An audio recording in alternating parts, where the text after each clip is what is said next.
Hi hello అందరికీ నమస్తే. Welcome back to CCTV tech Telugu. ఈరోజు ఒక కొత్తగా ఇల్లు కట్టుకునే వాళ్ళకైతే మనం కెమెరాలు అయితే ఫిట్ చేయబోతున్నాం.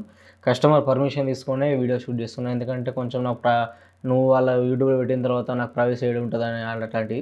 ఎందుకంటే కస్టమర్ మనం చేసే ప్రతి ఒక్క వీడియో కూడా కస్టమర్ పర్మిషన్ తీసుకొని చేస్తాం. ఇప్పుడు ఫిట్ చేసేటి కెమెరాలు వచ్చేసి 4MP IP కెమెరాలు. అయితే కస్టమర్ ఏమన్నాడంటే నాకు సర్వీస్ రావద్దు, ప్లస్ నేను ఇక్కడ ఎక్కువ రెగ్యులర్గా ఉండా, తర్వాత నాకు క్లారిటీ ఉండాలి కెమెరాలో, దాంతో ఊకే నేను పిలుచడం అనేది నాకు అది పోయింది ఇది పోయింది అనేది ఇలాంటి ఎక్కువ కంప్లైంట్స్ అనేది రావద్దు నీ దగ్గర నుంచి వెళ్ళి కెమెరాలు ఏదో పెట్టేదో మంచి నాకు క్వాలిటీ పెట్టు అని చెప్పిన తర్వాత నేను ఏం చేసిన అంటే ఐపీలో 4MPకి వెళ్ళిపోయినా. 2MP కాదు, డైరెక్ట్ 4MPకి వెళ్ళిపోయినా. ఎందుకంటే కొంచెం మంచి క్లారిటీ ఉండాలి, నైట్ అయినా కానీ డే అయినా కానీ. అంటే ఏమైనా చిన్న చిన్న ఐటమ్స్ పోతాయి మనకు అక్కడ ఎక్కువ ఫీల్డ్లో మనం చేసే. ఇప్పుడు ఇది కట్టేదేమో మనకు కొత్త కన్స్ట్రక్షన్ కాబట్టి పారలు గడ్డపారలు ఒకటి ఎక్కువ అయినా చిన్న చిన్న ఐటమ్ పోతుంది కాబట్టి కంపల్సరీ మంచి క్వాలిటీ కెమెరాలు కావాలి. నువ్వు ఏం పెడతావు నాకు వీటి గురించి ఐడియా లేదు, నువ్వే చూస్ చేసుకొని మంచిగా నాకు కెమెరా సజెషన్ అంటే మనమైతే ఈ 4MP కెమెరా అయితే సజెషన్ చేసినాం. రిక్వైర్మెంట్ ఏంటిదంటే 4 channel NVR, 4 channel POS switch, 1TB hard disk with 3 years burn warranty original hard disk, తర్వాత 2 బుల్లెట్లు 30 మీటర్ IP బుల్లెట్లు. ఇవి 4MP కెమెరాలు. మరి ఈ స్టాండ్స్ ఎందుకు ఫిట్ చేస్తున్నట్టే, ఈ స్టాండ్స్ అనేవి మనకు కస్టమర్ దగ్గర అక్కడ 2 పోల్స్ ఉన్నాయి, కరెంట్ పోల్స్ ఉన్నాయి. ఆ కరెంట్ పోల్స్కు మనం అయితే ఇప్పుడు నార్మల్గా జేవైర్ కడుతుంది, షేక్ అవుతుంది, గాలికి వచ్చినప్పుడల్లా గాలికి షేక్ అవుతుంది, ఇమేజ్ క్లారిటీ రాదు. అందుకని ఏం చేసినామంటే ఈ ఒక పోల్ స్టాండ్స్ అనేది తీసుకున్నాను నేను. ఇవి వాల్ స్టాండ్స్ వేరే అంటే పోల్ స్టాండ్స్ వేరే ఉంటాయి అన్నట్టు ఇందులో. అందుకని నేను ఈ యొక్క పోల్ స్టాండ్స్ అనేది తీసుకున్నాను. పోల్ స్టాండ్స్ తీసుకొని మళ్ళీ పోల్కి అరేంజ్ చేస్తాను, ఎందుకంటే మళ్ళీ ఎక్కడెక్కడ పెట్టుకోవడం అనేది ఇబ్బంది అవుతుందని. మంచిగా జేవైర్ కుడితే ఏమవుతుందంటే అంత సైడ్ టెంపరీ ఉన్నట్టుగా ఉంటుంది జేవైర్ కుడితే. తర్వాత వచ్చేసిన తర్వాత ఈ యొక్క ప్రతి ఒక్కదానికి స్క్రూ లేకుంటే ఏమవుతుందంటే షేక్ అవుతాయి. ఇలా చిన్న చిన్న జేవైర్ కుట్టామంటే ఏమవుతుందంటే అది టెంపరీ అన్నట్టు అంతే. అందుకని మనం ప్రతి ఒక్కదానికి స్క్రూ అండ్ బోల్ట్ కంపల్సరీ ఎత్తా. అందుకని కొంచెం స్టాండర్డ్ ఉంటే మళ్ళీ గాలిపి వచ్చినప్పుడల్లా ఎక్కువ షేకింగ్ కావు నార్మల్గా. అందుకని ఇది ఒక డిసిషన్ అనేది నేను తీసుకున్నాను. అందుకని ఓకే. తర్వాత వచ్చేసిన తర్వాత అయితే కస్టమర్కి అంత ఓపెన్ ప్లేస్ కాబట్టి ఏం చేసిందంటే నేను ఒక ప్లాన్ చెప్పిన. అంత ఓపెన్ ప్లేస్ ఎవరింటికాడ కూడా పెట్టరాదు, ర్యాక్ పెడుతున్నాము వర్షానికి దడుతుంది కాబట్టి ఏం చేసినంటే మన కరెంటు మోటార్ల కాడ పెట్టుకునే వైట్ కలర్ బాక్స్ ఉంటాయి కదా, వైట్ కలర్ బాక్స్ ఇట్లా ఓపెన్ చేసి లాక్ సిస్టమ్ వస్తుంది, అలాంటివి అయితే తెమ్మని చెప్పిన కస్టమర్ అనేది. ఎందుకు అంటే ఇన్ కేస్ ఏమైనా వాటర్ కూడా పోవు తల్లకు, తర్వాత వైరింగ్ కూడా కిందికి వెళ్ళి ఇస్తాం మనం. వైరింగ్ అనేది కింద హోల్స్ ఉంటాయి అన్నట్టు. దీన్ని సెట్ చేసిన తర్వాత దీన్ని ప్రాపర్గా సెట్ చేయకుంటే అలా సెట్ అవుతలేవు, కొన్ని సెట్ చేసుకున్నాను ప్రజెంట్ అయితే. ఇప్పుడు ఏం చేస్తున్నాం అంటే దీని ఒక బ్యాక్గ్రౌండ్ ఇట్లా కరెక్ట్ లైన్స్ గీసుకొని మన ఒక పేపర్ని తీసుకున్న పేపర్కి వెనకాల మనకు వాల్కి తలిగేసుకున్నందుకు చిన్న హోల్స్ ఇస్తాడు అన్నట్టు. దాన్ని కరెక్ట్ ప్రాపర్ సెట్ చేసుకొని దానికి చిన్న బటన్స్ అనేటివి ఇట్లా మన పెన్ తోటి మన పెన్సిల్ తోటి అయితే ఇట్లా చిన్న డాట్స్ పెట్టినాక మన ఇదే పేపర్ని మనకు అక్కడ బోర్డుకి పెట్టేసుకొని దానికి స్క్రూస్ వేస్తాం. వేసిన తర్వాత ఏమైతే అంటే అప్పుడు ర్యాక్ అనేది ఈ యొక్క NVR అనేది దానికి ఫిక్స్ అయిపోతుంది, అప్పుడు ఎటు కదలది. దాని తర్వాత కింద POS స్విచ్ పెట్టేస్తాం. అట్లా ఒకటి ఉన్న చిన్న ఒక ఐటెంలో అంటే 2 మీద పెడితే ఏమైతే అంటే జారిపోతాయి, ఎందుకంటే దీనికి ఒక మొత్తం ఐరన్ కాబట్టి జారిపోతుంది ఇట్లా. అందుకని ఏం చేసినా అంటే కరెక్ట్ ప్రాపర్గా మనకు ఇట్లా వాల్కి బోర్డు ఉంది కదా, మన కరెంట్ కాడ ఫిట్ చేసే బోర్డ్స్ ఉన్నాయి కదా, ఈ బోర్డ్స్ని వాల్కి ఫిట్ చేసి అట్లా మనకు ఇట్లా ఏమైతే అంటే కరెక్ట్ ఎగ్జాక్ట్లీ ఏడైతే పొజిషన్ వస్తుందో అట్లా చూసుకున్న తర్వాత దానికి ఇట్లా తలిగేస్తాం అన్నట్టు. తలిగేసిన తర్వాత మనకు ప్రాపర్గా సెట్ అయిపోతాయి, అప్పుడు ఏ డిస్టర్బెన్స్ ఉండదు దాంతో. అట్లా అనేది నేను కస్టమర్కి అయితే ప్లానింగ్ ఇచ్చిన. అంటే దాదాపు కొత్త ఫీల్డ్లో ఇట్లాంటి కన్స్ట్రక్షన్ ఫీల్డ్లో మాత్రం దాదాపు ఇదే ప్లాన్ చేస్తాం. ఓపెన్ ఏరియాలో కూడా అయినా కరెంటు సిస్టము ఎంత వైరింగ్ ఇదంతా పోవాల్సి వస్తుంది కాబట్టి ఒకటే కాడ కెమెరాలు ఫిట్ చేసే ఉన్నా కూడా ఇలాంటి ప్లాన్లు ఇస్తాను కస్టమర్లకు. ఎందుకంటే వైరింగ్ ఎక్కువ పడుతుంది, తర్వాత వైరింగ్ ఎక్కువ పడితే ఏమవుతుంది అంటే మెయింటెనెన్స్ పెరుగుతుంది వైరింగ్ ఎక్కువైతే. అందుకని ఏం చేస్తానంటే ఇలాంటివి అయితే నేను కస్టమర్లకు అయితే మంచి సజెషన్ అయితే ఇస్తాను. తర్వాత వచ్చేసరికి మనకు POS స్విచ్ కూడా కొంచెం కింద సెట్ అయింది, ఎలాగోళ్ళు అయితే మనకు మంచిగా కంఫర్టబుల్ అయితే సెట్ అయిపోయినాయి ఇవి రెండైతే. తర్వాత దీనికి అప్పుడప్పుడు స్క్రూస్ అనేది పెద్దగా రావు, చిన్నగా ఉంటాయి. ఆ చిన్న స్క్రూస్ మళ్ళీ స్క్వేర్ టైప్ ఉండాలి, మళ్ళీ కరెక్ట్ రౌండ్గా ఉండాలి. ఏమైతే అంటే కొంచెం యూ షేప్ లాగా వస్తాయి అన్నట్టు ఆ స్క్రూస్ అనేది. అవి సెట్ కరెక్ట్ మన స్ట్రేట్ ఉండాలి స్క్రూస్ అనేది. ఒక్కోసారి చాలా ఇబ్బంది అవుతాయి ఆ స్క్రూస్ లేకుంటే, ఎందుకంటే ఏమైతే అంటే పెట్టిన తర్వాత ఊడిపోతాయి.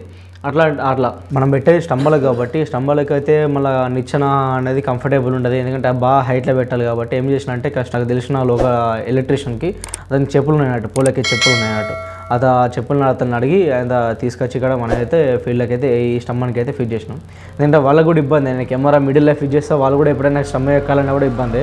అందుకని మ్యాక్సిమం కొంచెం హైట్లో ఫిట్ చేస్తాను. అందుకని కొంచెం ఇక లాక్లు వేస్తాం. మళ్ళీ ఈ కెమెరా లైట్ షేక్ కాకుండా మళ్ళీ ఎయిర్ కన్నా షేక్ అవుతుంది. మళ్ళీ ఇప్పుడు మన జేవర్ అనేది చుట్టకుండానే చేస్తున్నాం కాబట్టి అందుకని మళ్ళీ లాకులు వేస్తాయి. ఈ స్టాండ్స్ కూడా కొన్నప్పుడు కూడా లాక్స్ వస్తాయి. ఆ స్టాండ్స్ కూడా ఇన్బుల్ట్గా వస్తాయి, మళ్ళీ దాన్ని సపరేట్గా కొనాల్సిన అవసరం లేదు. ఈ తర్వాత ఈ 2 కెమెరాలు కాబట్టి ఒక స్టమ్మం ఎక్కైతే చూపిస్తున్నా. అందుకని ఈ స్టమ్మని అనేది బాగా వైర్లు ఉన్నాయి, ఎందుకంటే డిష్ వైర్లు కరెంట్ వైర్లు అనేవి బాగున్నాయి. కొంచెం రిస్క్ తీసుకుని మెల్లమెల్ల ఎక్కినా నాకు అంత పర్ఫెక్ట్ ఏం రాదు ఈ పోల్స్ ఎక్కడు, కొంచెం మీద వచ్చు. కాకపోతే ఎక్కేటప్పుడైతే నేను నేర్చుకుంది ఏంటిదంటే ఎప్పుడు అడుగు పెట్టినా బాగా గట్టిగా పెట్టాలి. అడుగు కిందికి మీద పెడితే ఏమవుతుందంటే డైరెక్ట్ అది లూజ్ అయ్యి జారిపోతుంది. అంటే ఇలాంటి స్టమ్మం ఎక్కే వీడియోలు కూడా నేను ఒక యూట్యూబ్లో చూసిన. అంటే ఒక ఛానల్ పెట్టారు ఒకళ్ళు, ఓన్లీ సపరేట్గా ఈ స్టమ్మం ఎక్కేది ఎలా ఎక్కాలి, ఈ చెప్పులతో ఎలా ఎక్కాలని కూడా వాళ్ళు కూడా ఓన్లీ ట్రైనింగ్ ఇస్తారు. అది ఛానల్ పేరు అంత ఐడియా లేదు నాకు. ఒకసారి చూసిన, ఒక 2-3 సార్లు చూసిన. అంటే ఎలా వేయాలి అడుగు అంటే నేను కూడా ఎక్స్పీరియన్స్ చేసిన. ఈ అడుగు ఎలా వేయాలంటే గట్టిగా వేస్తేనే అది గట్టిగా ఫిక్స్ అయి ఉంటుంది, మీద వేస్తే జారిపోతుంది. అందుకనే కూడా కొంచెం మంచిగా చూసుకొని మాత్రం ఎక్కేసిన. తర్వాత ఈ కెమెరా ఏమవుతుందంటే వైరింగ్ వేసిన తర్వాత ఏమవుతుందంటే కోతులు బాగున్నాయి ఈ ఏరియాలో, మా ఏరియాలో. ఇది కూడా మా ఇంటి సరౌండింగ్లోనే కెమెరా ఏదైతే సైడ్ చేసేదైతే కోతులు బాగున్నాయి. అంటే ఏమవుతుందంటే ఈ స్టమ్మన్ పోయేదానికి వైర్ పట్టుకుని పోతాయి. అందుకని ఏం చేసిన అంటే జేవైర్ అనేది డబుల్ వేసిన, అంటే సింగిల్ లేయర్ కాదు, జేవైర్ ఉంటుంది బ్లాక్ కలర్కి, ఆ బ్లాక్ కలర్ అనేది డబుల్ వేసి మన ఈ ఒక క్యాట్ 6 కేబుల్ని అయితే నేను దానికి ప్లాస్టర్లు అయిన తర్వాత మళ్ళీ ఒక తీగ జేవైర్ మళ్ళీ చుట్టుకుంటా ఇలా అయితే వేసుకుంటా పోయినా. ఎందుకంటే ఎగ్గినా కానీ మళ్ళీ వైర్ అనేది తెగద్దు కాబట్టి. తర్వాత ఇంకోటి ఏంటంటే ఎక్కువ మీకు కోతులతో డిస్టర్బెన్స్ అవుతుందంటే కొంచెం గ్రీజు చూసుకోండి. గ్రీజు చూస్తే కోతులు అనేది బంక అనేది ముట్టది. ఏ కెమెరాలకైనా కానీ దేనికైనా కోతులు ఎక్కువ డిస్టర్బెన్స్ చేస్తున్నాయంటే నేను ఐటంకి ఒక కొంచెం గ్రీజు పూస్తే ఏమైతే అంటే కంప్లీట్గా ముట్టాయి మొత్తానికి. ఓకే, ఇప్పుడైతే కెమెరా అయితే ఫిట్ చేసిన తర్వాత మళ్ళీ ఏం లేకుండా 2-3 సార్లు ఎక్కుకుంటే దిగుడు అయింది. ఎందుకంటే కెమెరా ఫస్ట్ వైరింగ్ వేసి మళ్ళీ ఎక్కిన, తర్వాత మళ్ళీ కెమెరా వేసి మళ్ళీ ఎక్కిన, తర్వాత మళ్ళీ యాంగిల్ సెట్ లాస్ట్కు మళ్ళీ ఎక్కాల్సి వచ్చింది. అంటే ఇప్పుడు నిచ్చెన అయితే ఏమవుతుందంటే ఊకే వైర్లు తట్టుకోండు, కరెక్ట్ కంఫర్టబుల్ అక్కడ ఉండదు అన్నట్టు. మరీ హైట్లో అంత పెద్ద నిచ్చెనలు ఉంటాయి కదా, మ్యాక్సిమం ఒక చిన్న నిచ్చెనలు 5 feet 6 feet ఇట్లా చిన్న నిచ్చెనలు ఉన్నాయి కాబట్టి మనకు అంత కంఫర్టబుల్ లేదు. కాబట్టి ఇదైతే చూస్ చేసుకున్నా. తర్వాత ఇది ఒక లాక్లు కూడా మళ్ళీ మనకు తింపాలంటే బాగా టైం పడుతుంది. అందుకని ఏం చేసిన అంటే నేను ఎక్కువ మిషన్స్ యూజ్ చేస్తాను, బ్యాటరీ మిషన్లు. నా దగ్గర డ్రిల్ మిషన్ కూడా అది కూడా బ్యాటరీ ఉంటుంది. ఎందుకంటే బయట అవుట్డోర్లో ఇండస్ట్రియల్ పర్పస్లో ఏమవుతుందంటే అక్కడ డ్రిల్ చేసేటప్పుడు చాలా దూరం ఉంటుంది వైరింగ్ ఎంత ఉన్నా సరిపోతుంది. కాబట్టి అందుకే నేను ఒక డ్రిల్ మిషన్ అనేది స్టెయిన్లీ అనేది అదేదో తీసుకున్నాను. అది కూడా వీడియో చేసిన, మంచి స్టార్టింగ్ తీసుకున్నప్పుడు కూడా వీడియో చేసిన, అది ఎలా వర్క్ చేస్తుందో, ఏమేమి కంటెంట్స్ వచ్చినాయి, వర్తా కాదా. ఇప్పటికైతే నాకు ఏ డిస్టర్బెన్స్ లేదు. ఒక 2 బ్యాటరీలు అయితే దానికి ప్రొవైడ్ చేసిండు కంపెనీ అయితే. ఆ 2 బ్యాటరీలు నాకైతే ఒక 1 month ఎబో వస్తుంది. అంటే నేను యూజ్ చేసే 1 month ఎబో వస్తుంది. నాకు పెద్ద యూజ్ ఏమి ఉండదు, ఓన్లీ చిన్నగా అయిందంతా. తర్వాత వైర్కి అనేది కంప్లీట్గా వైరింగ్కు జేవైర్ ఇలా 2 ప్లాస్టర్లు వేసుకుంటా, తర్వాత జేవైర్ చుట్టుకుంటా. అంతే, ఎంత పొడవు ఉంటే అంత పొడవు. అట్టి వైర్ వేస్తే ఏమవుతుందంటే సపోర్ట్ ఉంటుంది, ఓన్లీ వైర్ మీద బ్యాలెన్స్ పడుతుంది. అందుకని జేవైర్ మీద బ్యాలెన్స్ పడాలని మనం ఇలా అయితే చేసినాం. తర్వాత ఈ స్విచ్ బోర్డ్స్ ఏవైతే ఉన్నాయో టెంపరీగా మనకు దొరుకుతాయి కదా, చిన్న నార్మల్గా 200-300 ఇట్లాంటి అన్నోన్ బ్రాండ్స్ ఉంటాయి కదా, అవైతే కస్టమర్ని ఎప్పుడో చూజ్ చేసుకోమని చెప్పాను. ఎందుకంటే అవి చిన్న షార్ట్ సర్క్యూట్ అయినా పట్టన ఎగిరిపెక్తాయి. అందుకని మొత్తం హ్యాండ్మేడ్ చేసేస్తాను నేను. అంటే కస్టమర్ని తెచ్చుకోమని చెప్తాను. మనకి మొత్తం ఈ ఒక వర్క్ అయితే నాకు కంప్లీట్, ఇది ఒకటైతే వచ్చు, డైరెక్ట్ కరెంట్ అయితే వచ్చు. డైరెక్ట్ స్విచ్ నుంచి డైరెక్ట్ పెట్టేస్తా. ఇది ఒక వైరు కలుపుడు అయితే కొంచెం నేర్చుకునేది అయితే ఎలక్ట్రికల్ వర్క్. ఎక్కడైనా కస్టమర్ని తెచ్చుకోమని చెప్తా. లేదంటే ఒక్కొక్కసారి కస్టమర్ నేను కొటేషన్ ఇచ్చినప్పుడు నేనే ఎలక్ట్రికల్ ఐటమ్ అని వేసేసి నేనే తెచ్చేసుకుంటా. ఎందుకు చేస్తా అంటే హ్యాండ్మేడ్ ఏదైతే ఉందో అది కొంచెం లైఫ్ ఇస్తుంది. తర్వాత ఒక్కోసారి ఫ్యూజ్ కూడా పెడతా. మనకు కస్టమర్కి నాకు షార్ట్ సర్క్యూట్ కావద్దు, మంచిగా ఉండాలంటే ఒక్కోసారి మనకు బోర్డు అనేది పెద్ద పెట్టేసుకొని నేను పెద్ద అనేది ఫ్యూజ్ కానీ ఇలాంటివి అయితే అరేంజ్ చేసుకుంటా. తర్వాత ఈ యొక్క ఎలక్ట్రికల్ అనేది థర్డ్ పార్టీ వాడకండి, ఎందుకంటే షార్ట్ సర్క్యూట్ అనేది ఎక్కువ అవుతుంది థర్డ్ పార్టీ వాడితే.